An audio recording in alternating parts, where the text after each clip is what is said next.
Welcome to this deep dive.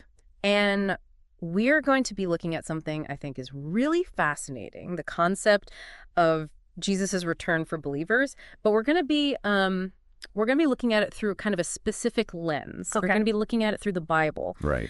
specifically Thessalonians and the Gospel of John. Okay. But here's the twist. Okay. Your source material is actually geared towards teaching this to children. Oh, wow. So we're not just unpacking the biblical passages themselves, but also how they're presented for a younger audience. Interesting. Yeah. I think you'll find this approach really illuminating, Okay. especially if you're interested in how religious beliefs are passed down Right. and the different ways the complex concepts are made accessible to younger generations. Yeah. I mean, it's a deep dive within a deep dive. Yeah. What's particularly interesting here is that the concept of someone returning after death to gather their followers Right.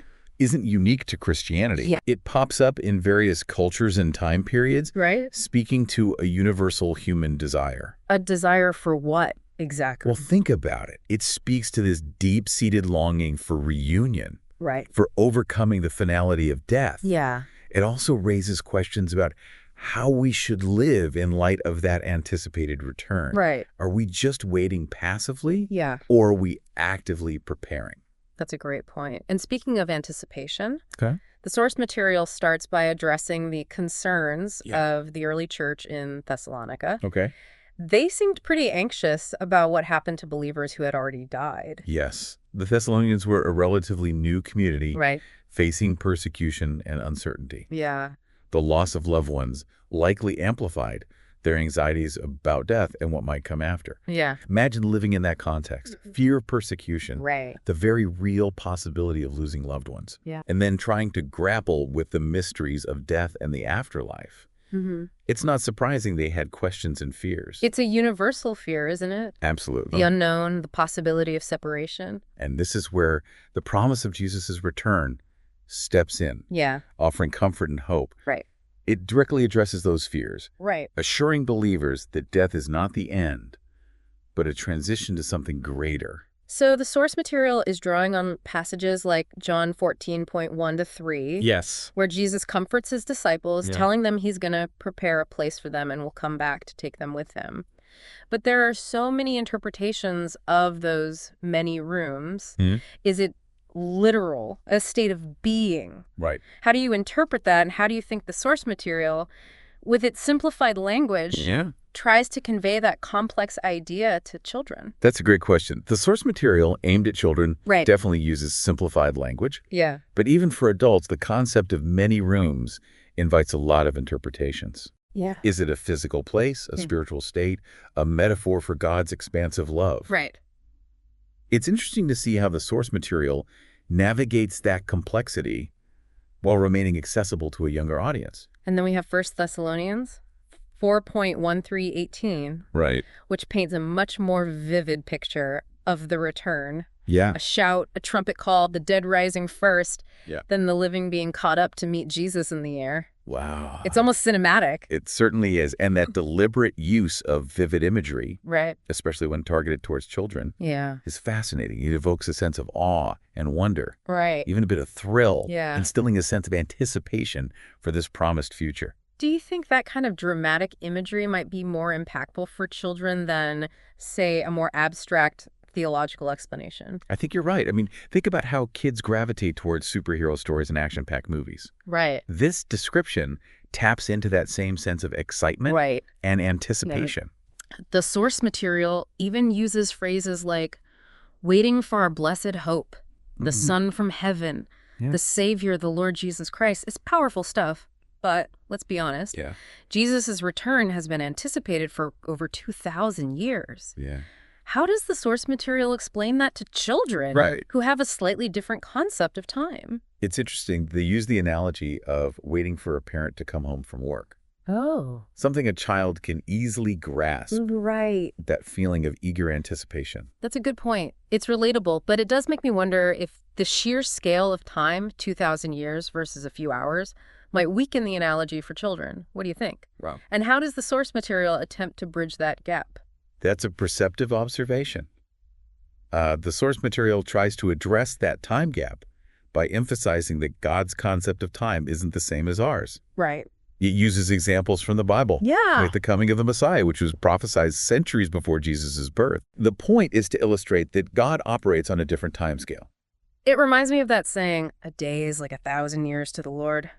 But even with that, it's still a concept that can be hard to grasp even for adults. Right, It raises the question of how we should live while we wait. right. The source material seems to emphasize that it's not about passive waiting, but active preparation. Exactly. The material contrast just sitting around twiddling your thumbs Right. with actively living out your faith, Yeah. doing good works, spreading the message, all while looking forward to that blessed hope. It's about aligning your actions with your beliefs, Yeah. living in a way that reflects the values and teachings associated with this anticipated future. So not checking out of life and waiting for the rescue mission, but actively trying to make the world a better place. Yeah. Do you think that emphasis on action might be particularly important for children? I mean, kids are naturally energetic and want to be involved. I think you're onto something there. Presenting this concept as something active, something you participate in, could be much more engaging for children than simply waiting passively. Right. Gives them a sense of agency of being part of something bigger than themselves. Speaking of being part of something bigger, the source material also delves into the transformation that's said to occur upon Jesus' return. Right. It describes believers going from fragile, sin-cursed bodies to pure, immortal bodies. Right. It's a pretty dramatic shift, emphasizing the idea of a perfected existence. And it ties back to that universal human longing we discussed earlier. Yeah. The desire to overcome death, to experience wholeness and perfection. Right. The source material really leans into that with its vivid imagery, Yeah. creating a powerful sense of hope, Mm. especially in the face of death and decay. And the source material doesn't shy away from the physicality of the resurrection, Right. which is a key distinction between Christian beliefs and other concepts of the afterlife. You've hit on a crucial point. While many religions or spiritual traditions focus on the soul or spirit transcending the physical body upon death, Christianity emphasizes the physical resurrection of the body. Yeah. It suggests that our physical existence isn't just a temporary shell, Right. but an integral part of who we are. Yeah. Something that will be transformed and perfected in this new existence. So it's not about leaving our bodies behind, but about them being transformed into something new and glorious. That idea of physical resurrection has been depicted in art literature and philosophy for centuries. Right. It seems to tap into a profound human desire for wholeness, for a future where even the limitations of our current physical existence can be overcome. Absolutely. And it's a concept that can spark a lot of questions and interpretations, even for people who aren't particularly religious. Yeah. It makes you wonder, what does our fascination with this idea say about our hopes and fears about death and what might lie beyond? That's a fascinating question. Okay, so we've covered the fear of death, the promise of return, this vivid imagery of transformation, and the challenge of grasping that immense timeline. Right. What does all this mean for how believers are supposed to live their lives right now? That's the core question, isn't it? And the source material is very clear on this. Yeah. Waiting for Jesus' return isn't about passive resignation or disengagement from the world. Right. It's about living with a sense of purpose, Right. of active anticipation of working towards the good, Uh-huh. knowing that this life is a preparation for something even greater. So it's not about escaping this world, but about making a difference in it while you wait. Right. I'm struck by how the source material frames this for children. Yeah. It uses the analogy of a child waiting for their parent to come home.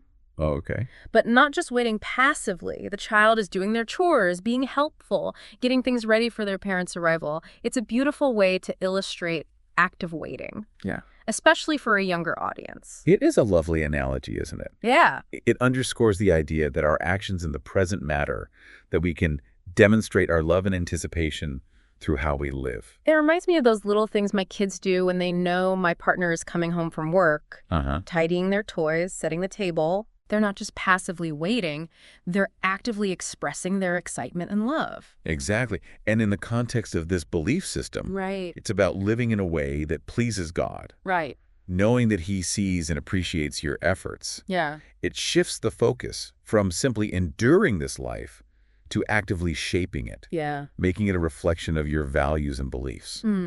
So living with a sense of hopeful anticipation isn't just about waiting for some far-off event. It's about infusing your present life with purpose and meaning, Right. driven by the belief that you're working towards something larger than yourself. Right. But the source material doesn't shy away from the idea of judgment either, does it? That's an important point to acknowledge. While the emphasis is on the hope and joy associated with Jesus' return for believers, Yeah. there's also the implication that those who haven't accepted Jesus won't experience the same outcome. Right. It presents a stark contrast between the fate of believers and non-believers, Yeah. which can be a challenging concept to grapple with, especially for children. It certainly adds a layer of complexity to the narrative, but for the purposes of this deep dive, I think we've done a good job of unpacking these multifaceted concepts in a way that's both informative and engaging. I agree, and what I find particularly impressive is how the source material manages to distill these complex theological concepts into a format that's accessible and relatable for children. Yeah.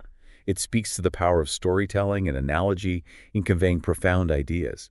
The imagery and language used to describe Jesus' return are almost like a superhero movie. Right. The descent from heaven, the shout, the trumpet blast, the dead rising, it's cinematic and captivating. You're absolutely right, and I think Yeah. that speaks to the enduring power of these narratives. They tap into our fascination with the extraordinary, the supernatural, the idea that anything is possible. It's almost like a cosmic drama unfolding with humanity caught in the middle. And that sense of drama, that tension between the present and the future, Right. between hope and uncertainty, Yeah. is what keeps these stories relevant and engaging for centuries. So to recap, we've explored the biblical basis for the belief in Jesus' return, the imagery and language used to describe it, and the implications for how believers are supposed to live their lives in the present. Right. And we've seen how these concepts are presented in a way that aims to be understandable and impactful for children, using relatable analogies and vivid imagery to bring these complex ideas to life.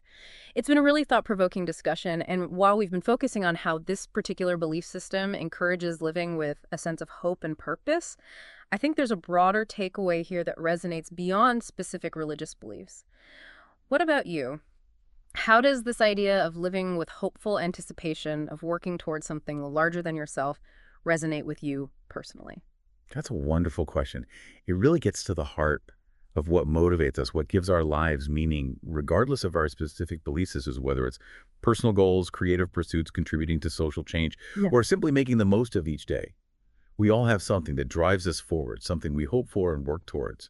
It's like we're all living with a sense of anticipation, even if we don't always consciously acknowledge it. Maybe it's the anticipation of achieving a personal goal, seeing a loved one again, experiencing something new and exciting, or simply witnessing a better future unfold. That's a powerful thing, isn't it? That sense of anticipation, of hopeful expectation, can be a driving force for good in the world. Yeah. It can motivate us to be better, to do better, to create a future worth waiting for. So in a way, we're all actively preparing for something, even if we don't define it in the same terms as the belief system we've been exploring, whether it's building a business, raising a family, creating art, or working towards a more just and equitable society.